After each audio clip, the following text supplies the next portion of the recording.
தண்ணி இல்லாமல் தயாந்தா குளிக்காமல் வந்து நம்ம கிடக்கு. துணிமணியெல்லாம் அம்புட்டும் குமுத்து கிடக்கு. அங்கே முக்கூர் ரோட்டுக்கு போகணும்.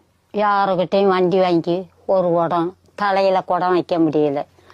தெளிமீட்டை கொண்டாந்து தலையில் போட்டு தண்ணி மட்டும் நல்லபடியாக வந்துருச்சுட்டா பேத்திமார்கள் எல்லாரும் ஒத்துமையாக இருப்போம். ஒத்துமையாக இருந்து தண்ணி மட்டும் வரட்டு நாங்கள் வேண்டிக்கிறோம்.